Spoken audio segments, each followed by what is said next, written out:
Arman is no joke. Arman versus Ilia is an interesting matchup. I do not think the UFC will make Arman versus Ilia because I think they love Ilia as a champion. He's a great champion, and I don't think they really want Arman to become champion. He has a legitimate chance at beating Ilia. I can't believe I said it.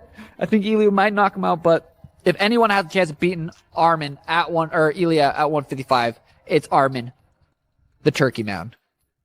So here's what's happening right now. Sean O'Malley, who holds the American Bantamweight Championship, is coming out swinging against the UFC for what he believes are completely unfair business practices. And when you dig into what he's actually saying, it really makes you question what's going down behind the scenes.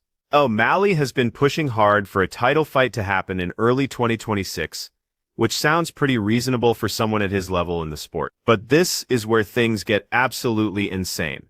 The UFC is flat out refusing to make this specific title fight happen, and according to O'Malley, it has nothing to do with scheduling conflicts or normal logistics. The real reason they're blocking it, they're apparently scared of what might happen when these two fighters actually step into the octagon. Just sit with that for a moment. A major fighting organization is so concerned about the potential outcome that they won't even put the fight together. That's not just questionable decision-making. That's straight-up manipulation of the entire sport. And last one from me. Earlier today, Islam Makhachev did an interview and said he's not ruling out coming back down to 155. But if it was up to you, would you rather fight him at 170 to get that third title, or would you be willing to fight him at 55 because that's the division that people say he might be the best at? It would be much better for me to fight him in 170. And I will beat him and get the third title. That will be the best scenario for me. The American fighter has doubled down on his criticism of the UFC, and he's not holding back with his language at all. He's claiming that the promotion is way too scared to book this specific matchup, and now he's dropping names and getting really specific about who he's talking about. O'Malley is saying they absolutely refuse to schedule Arman Tsarukyan against the current UFC lightweight champion Ilia Topuria. And if you know anything about the lightweight division, you understand that's a fight that makes complete sense from a competitive standpoint. But Topuria has some wild plans cooking in his mind, and what he's been saying is honestly pretty shocking to hear. The man is actually ready to give up his second belt, just walk away from it completely, if it means he gets the opportunity to fight Islam Makhachev. That's how desperately he wants that specific matchup to happen. When a champion is willing to sacrifice a title just to prove something and face one particular opponent, you know there's something much deeper motivating him than just collecting championship hardware. Давай предположим, что все случилось, Tsarukyan с Topuria дерутся. Ты кого видишь в этом поединке? Наверняка этот бой ты себе представлял. Ты кого видишь фаворитом в этом бою? Я не вижу шансов у Topuria. То есть ты считаешь, что Арман нападает, да? Тоже не даю. Арман слишком дистанционно дерется с ударниками. Держит дистанцию хорошо, ногами лучше работает. И сейчас уже Арман слишком хорошо, у него есть материал, который он может посмотреть и хорошо изучить. Topuria. With all this crazy buzz building around Islam Makhachev and Ilia Topuria, and this conversation has been dominating every MMA forum and podcast you can find, former lightweight champion Khabib Nurmagomedov decided to throw another wrench into the whole situation. And when Khabib opens his mouth about lightweight politics, everyone in the sport pays attention, because this man understands what it takes to dominate that division better than almost anyone. He brought up something that most people hadn't really been thinking about seriously, which is that Arman Tsarukyan's size advantage, mixed with his relentless wrestling game, plus that absolutely relentless pace he brings to every single fight, could actually put Topuria in some really dangerous territory if they ever actually fought. Khabib wasn't just randomly throwing names around either. He was breaking down styles and analyzing matchups from a technical perspective. His message was pretty straightforward. Everyone keeps obsessing over Islam as the final boss of the entire division. But the real future threat that people should be keeping their eyes on isn't just Islam Makhachev standing alone at the summit. It's Arman Tsarukyan, who's quietly transforming himself into an absolute nightmare stylistic matchup for anyone in the top 5, including every single champion that people keep talking about. To start this thing, put that on Paramount Plus, watch the subs just skyrocket, right? After doing some, now, and I said multiple times, I said, please, I want to be very clear. I am not saying that Paddy deserves this more than Arman, but I'm just saying because he hasn't fought, because Ilia hasn't fought, and I suspect they want to get into a training camp. If they haven't even started one already, I suspect they're going to want to announce this, get rolling with the promotion. There's a lot of history there, and you have Arman sit in the front row, and you say he is next. Like, let's get some decorum here. Let's start figuring out who's next. What's the pecking order? People misunderstood what I was trying to say. There's like, what? You're saying Paddy above Arman? No, I'm not saying. But if you watch fighting for more than 6 months, you understand that a lot of this is based on timing. This fighter, who also happened to be a former featherweight champion with serious accomplishments in that division, captured the lightweight belt earlier this year after knocking out Charles Oliveira in what was an absolutely incredible performance that had the entire arena on their feet. Meanwhile, on the flip side of the division, Turekian has been steadily working his way up the rankings without all the flashy social media posts or dramatic callouts. Just grinding, winning fights consistently, and now he's officially sitting at the #1 ranked position in the UFC's lightweight division, which is a massive accomplishment when you consider how incredibly stacked that weight class is right now. The Armenian fighter kept building serious momentum in his most recent performance by defeating Dan Hooker via arm triangle choke submission in the second round, and that wasn't just another win on his record, that was a real statement to the entire division. Hooker's no pushover, he's a seasoned veteran who's been in wars with absolute killers, and Turekian made it look almost effortless. Now, combat sports analyst Ariel Halwani, who's one of the most respected and knowledgeable voices in MMA journalism, is saying without hesitation that it's time for Paddy Pimblett to step up and fight Arman Turekian. That's the matchup Halwani believes makes the most sense right now for both fighters' careers and for moving the division forward as a whole. The #1 fight in the lightweight division. And dare I say, it's close. It's close to as big as Paddy versus Ilia, given how popular Arman is getting in that part of the world and just how good he looked in this fight. And so I say, if we're not doing it on January 24th, and it sounds at least as of now that we're not, Arman just fought, no? Yes, it was the plan. It was the right move when Arman just fought. It was the plan, the right move when Arman was out, when we didn't know how this fight was going to go. Turekian has just walked out of the octagon after making another big statement, and you can really feel the energy shifting throughout the entire division. He's got the physical advantages over most guys at lightweight, the kind of wrestling foundation that can shut down almost any opponent's game plan, and that constant pressure style that just breaks people down round after round until they completely crumble. He's not just another contender floating around in the rankings, hoping someone notices him eventually. Not at this stage anymore. He's a genuine, legitimate threat now.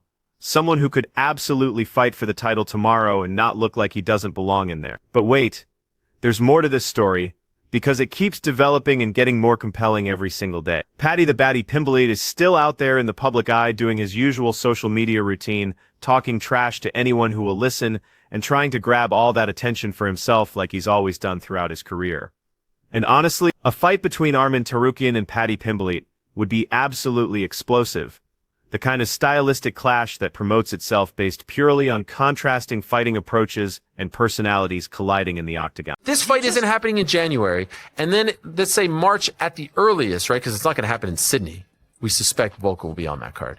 Then the winner of that fight is not fighting until like, I don't know, October? Or we're talking about another year out for Arman? I understand that from the Arman Tsarukyan perspective, but if we're touching all the chess pieces, right? If we're accounting for every piece on the board, I think you only get one shot with Paddy and Ilia.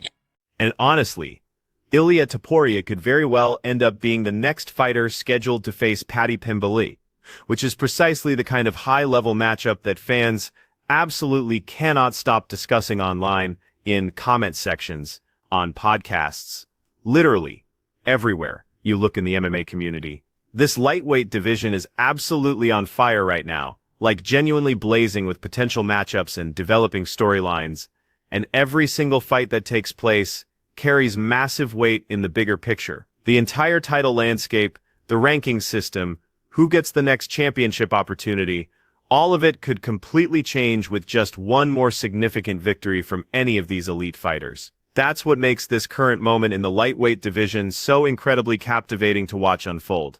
There's no obvious pathway, no guaranteed next step for anyone. Just a collection of absolute killers, all battling to prove they deserve to be standing at the very peak of the mountain. Now, Garry, take a breath. Garry was very confident coming into this one. He felt like Belal Muhammad was a broken man leaving the octagon versus Jack Della Maddalena. He promised that he was going to smoke him, that he was going to break him, that he was going to knock him out. We need a number one contender. When you beat number one and you knock out number one in the fashion that I believe I'm going to do it in, there's nothing else. I'm next. But that's not what we saw. What we saw was a very close fight contested over 15 minutes where Belal Muhammad looked good. He had some success. He landed with the right hands. But he lost. He lost the fight, clearly. But he did himself proud. So Belal should be proud of himself. Things have been going well lately. Topuria is expected to return for the UFC's first major event of 2026, which aligns perfectly with the promotion's typical timeline for champions coming off significant victories. But this is where the situation becomes really complicated and interesting. Multiple names are genuinely being considered as potential opponents, and the UFC hasn't given any clear indication about which direction they're planning to go yet. Justin Gaethje and Pimblett have both been brought up repeatedly as possible challengers, and both fighters have completely different arguments for why they should get the opportunity. Gaethje made it absolutely clear, like zero ambiguity, that he's walking away from the UFC entirely if he doesn't get a title shot next year, which is an incredibly bold ultimatum to put out there, especially considering that he's already been defeated in previous championship fights against both Khabib Nurmagomedov and Charles Oliveira. So it's not like he hasn't had those opportunities before, but Gaethje obviously believes he's earned another chance at the belt. On the flip side, Pimblett and Topuria have been going back and forth with verbal shots for quite a while now, keeping that rivalry bubbling on social media platforms. And Pimblett says he's planning a strong comeback in 2026 and wants his opportunity against the lightweight champion, and he's not being subtle about specifically targeting Topuria by name. Another former UFC fighter, Michael Bisping, was completely honest when he analyzed the recent fight between Garry versus Belal Muhammad. Immediately, he pointed out that this fight didn't live up to all the hype that Garry had been building throughout Fight Week leading up to the actual bout. Garry walked into Fight Week with serious confidence, talking boldly about knocking Belal out completely and claiming he was definitely next in line for the title shot. No questions asked, but once they actually got in there and the cage door locked, the dynamic shifted quickly, and the harsh reality of elite-level competition became apparent. But ultimately, it was Ian Machado Garry that got the victory. He looked smooth. He stopped every single takedown. He's polarizing. He talks a lot of crap, okay? He does. And do you know what? I've grown to really like this guy because he backs it up in the octagon. He talks a lot of trash, okay? But he backs it up and he dances around the octagon. He's got beautiful footwork. He's got good power. He's got excellent striking. Takedown defense was perfect. And he gave Shavkat a good run as well. And then if you didn't see on the microphone doing the post-fight interview, he cut an incredible promo for why he should be next to face Islam Makhachev.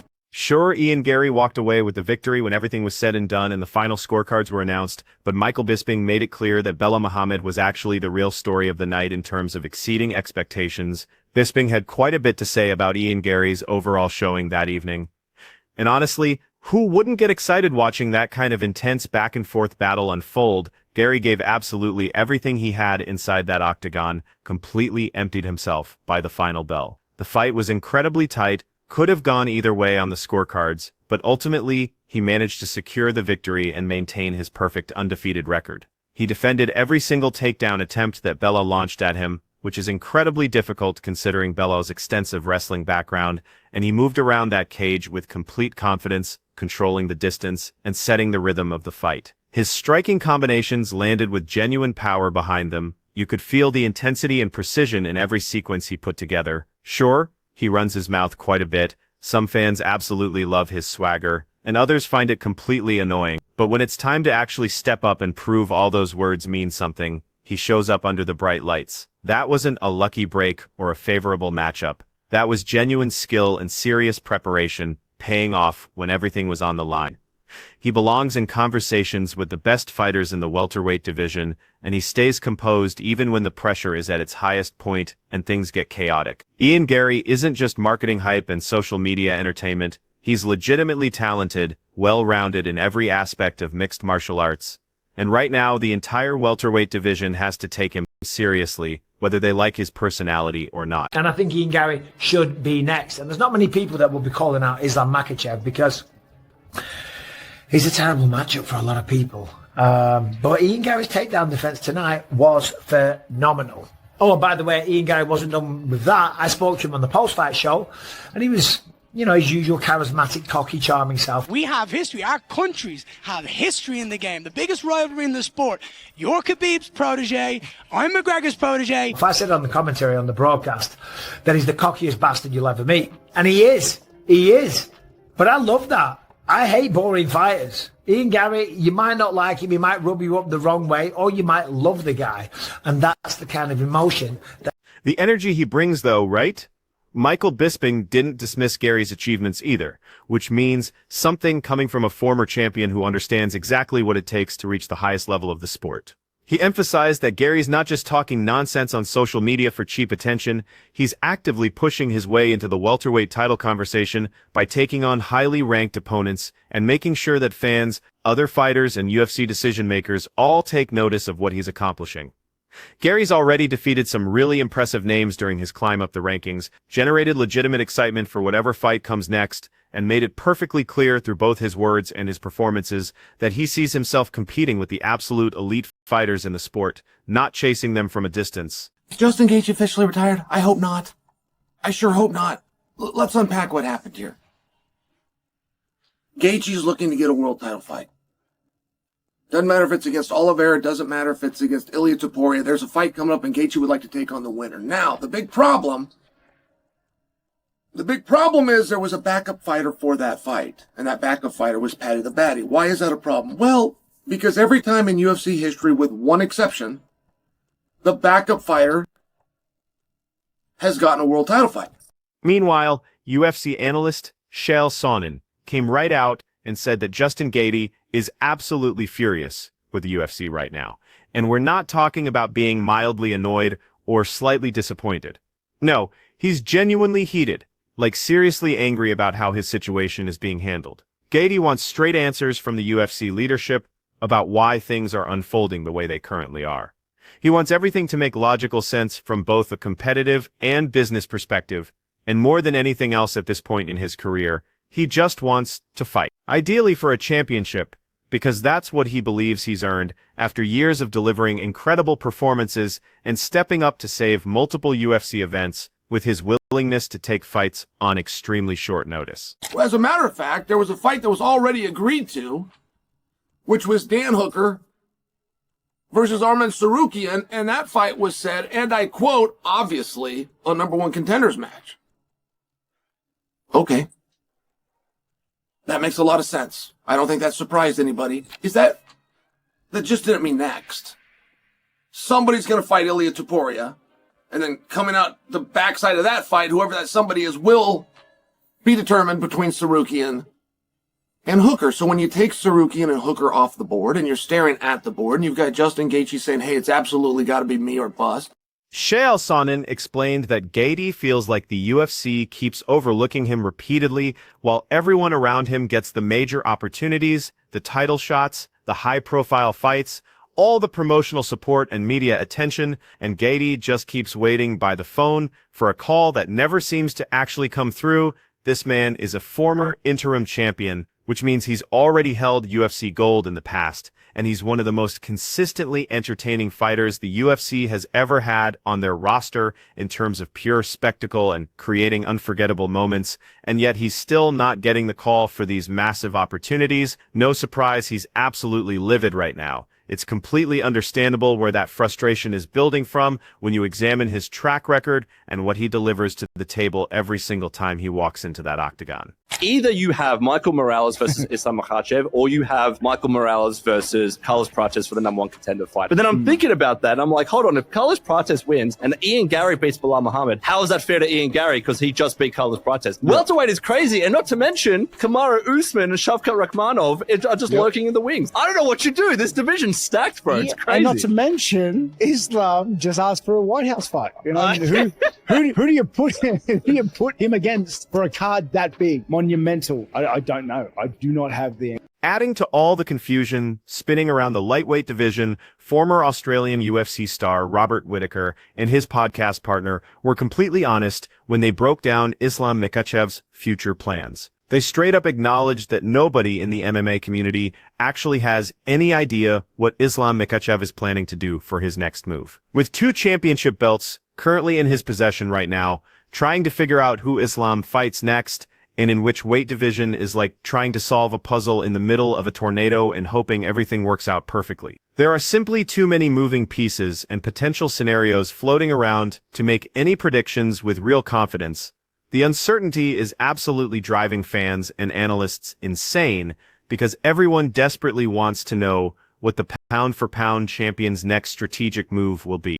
He did like mistake when he was supposed to fight with me. He injured. He like not come to weigh in, but he's still number 1 in this division, and he has to fight for the title. What is like? Maybe Arman, maybe Gaethje, but not Tate for sure. Not Patty. Why wouldn't they? What's the holdup? Because, man, nobody knows, baby. Like, seriously. Islam Makhachev, on the other hand, didn't waste any time at all. When someone asked about Ilia Topuria's next move and who he should be fighting, Islam immediately went straight to the heavy hitters in the division, dropping Arman Tsarukyan and Justin Gaethje's names without even hesitating to consider other options. In Islam's mind, and he's been completely transparent about this in public statements, those 2 fighters represent the real test in the lightweight division right now, the ultimate proving ground for title contention. If Ilia wants people to respect him as a genuine lightweight threat and not just a featherweight moving up in weight, he needs to face one of those guys and prove himself against that caliber of competition. Arman fights like a natural disaster that never stops, just relentless forward pressure from the opening seconds, insane pace that never slows down, just constant forward aggression and intensity from beginning to end that destroys people both mentally and physically. Then you have Gaethje, who's essentially a knockout artist waiting to explode every single moment of every round. The man can completely flip a fight upside down in an instant with one perfectly placed strike or combination sequence. Islam's message is straightforward and crystal clear. If you want to call yourself elite in this division, if you want to be discussed in the same conversations as the champions and top contenders, you need to eliminate one of these killers first. No taking easier fights, no convenient pathways, no friendly matchmaking, just pure competition against the absolute best available opponent.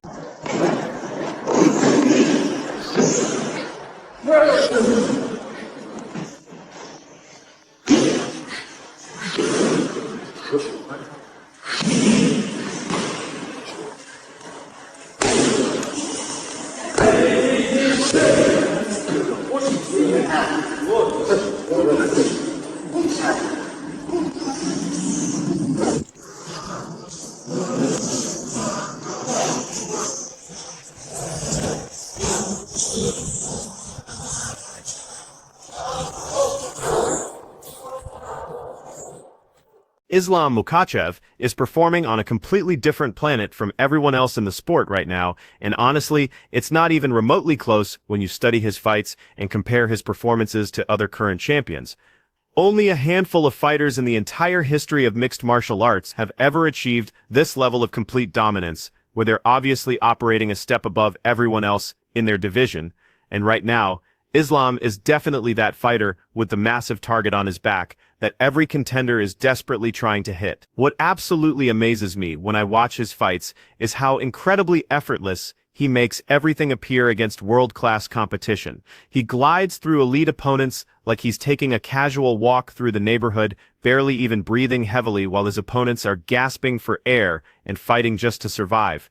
It's like he's playing an entirely different sport than everyone else, stepping into that octagon with him. There is elite, and I think Islam is elite. This is what I think. This is what I feel when I train with him long.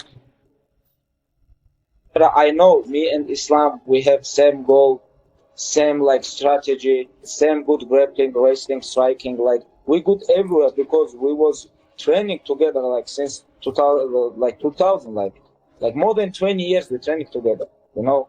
And I know, and all people who train with Islam, they know how good Islam. Watch him in training, or look at any of those behind-the-scenes clips that surface from AKA, or his preparation camps, and that ice-cold laser focus immediately grabs your attention. He moves like someone who's already perfected every single aspect of mixed martial arts, but somehow he continues grinding and preparing like he's got absolutely everything to prove, like he's still that hungry challenger instead of the established champion sitting on top. That blend of motivation and discipline is absolutely incredible, completely beyond what most champions display once they secure the belt and start getting comfortable. Every single time he emerges for another fight, he appears sharper than his previous performance, stronger, quicker, more technical in every single facet of the game. Like he somehow managed to evolve himself since the last time we witnessed him compete. It's like he keeps discovering new versions of himself, unlocking new capabilities and perfecting existing ones to levels we've never witnessed before. Just study his fights, analyze the footage.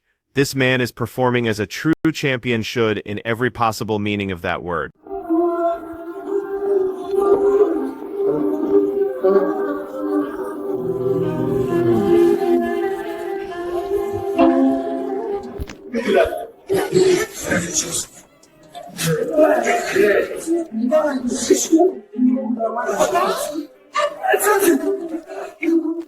Examine his record carefully, and you'll understand what I mean about his level of opposition. He's defeated former champions from different weight classes, knockout specialists with devastating power, world-class wrestlers and submission artists who completely dominated everyone else they've ever faced. The most dangerous names you can possibly find in modern MMA, Islam holds victories over them. Most champions in combat sports begin to level off eventually once they've defended the title several times. They hit their ceiling and then gradually decline or remain stagnant. But Islam just keeps improving somehow, getting better in areas you wouldn't even expect he needed to develop further. His timing is becoming sharper and more deadly with each performance. His striking is developing serious knockout power now, and once he establishes position on top of someone in grappling situations, you can actually feel the crushing pressure even through your television screen watching from home. Everyone else in the division is working overtime and scrambling desperately just to keep pace with the standard he's establishing. But Islam's reaching another level entirely that they simply cannot seem to access. He's transforming in real time right in front of us, and honestly that's what makes him so absolutely terrifying as a champion and competitor. He's not satisfied with his current level, he's not getting comfortable, he's still chasing absolute perfection.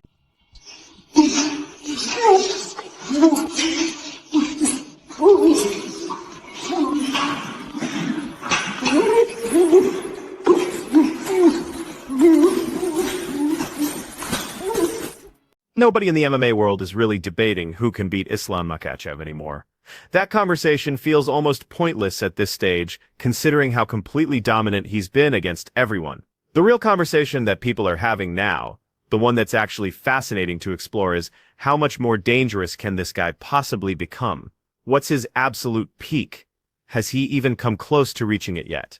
His preparation is completely dialed in with one of the most successful teams on the planet. His mental approach never breaks under pressure or when facing adversity, and he enters the cage every single time with that unbreakable Dagestani confidence and self-belief that comes from years of elite preparation and high-level competition. If this represents what true greatness looks like in mixed martial arts, if this is the benchmark we're using to measure champions against, then everyone else in the lightweight division and other weight classes is really just competing for second place behind him. Where I remind you that Justin Gaethje, on a short notice as a 2-1 underdog, came in and beat Fatayev. Justin Gaethje put his entire career, his ability to main event, he put everything on the line and did it successfully, and he would like something for it. Chalson went on to clarify that Justin Gaethje is absolutely not retired from fighting, despite what certain rumors might be suggesting around the MMA community. He's simply frustrated with his current circumstances, and honestly, he has every right to upset, considering his achievements and what he contributes to the sport every time he competes.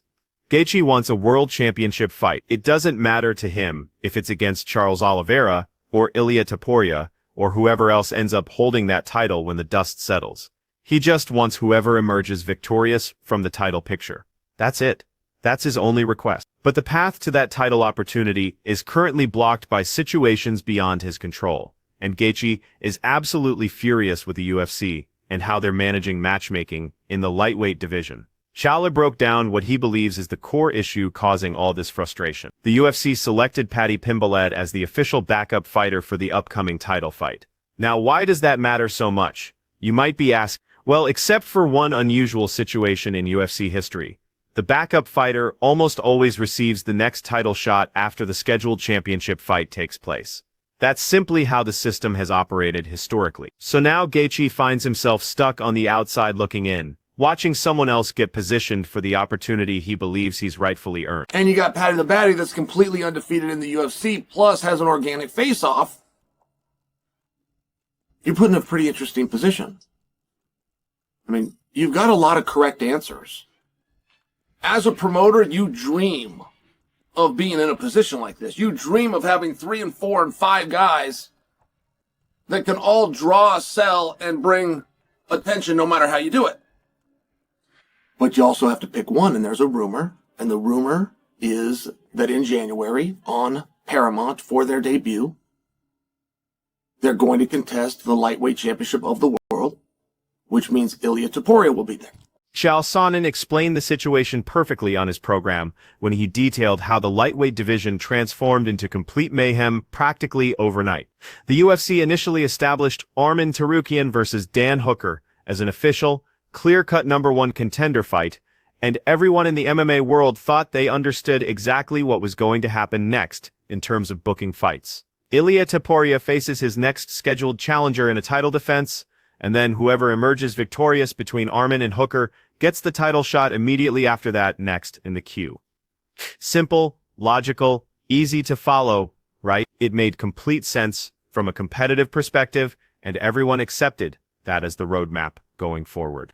Then, totally without warning, and without any real explanation, everything shifted dramatically in just a few days. The UFC completely canceled the Arman versus Hooker fight entirely, removed it from the schedule, and now Justin Gaethje is making tremendous noise on social media and in interviews, stating loudly and clearly that he deserves to be the next title challenger instead of waiting behind anyone else in line. So what happens now for these MMA superstars who are all pursuing the same ultimate prize? Ilia Topuria is pursuing greatness and legacy in a manner that very few fighters approach. He's targeting the biggest names across multiple divisions, going after that third championship belt like it's his predetermined destiny, and making it crystal clear to everyone watching that he wants a permanent place mentioned alongside the legends of the sport when everything is finished.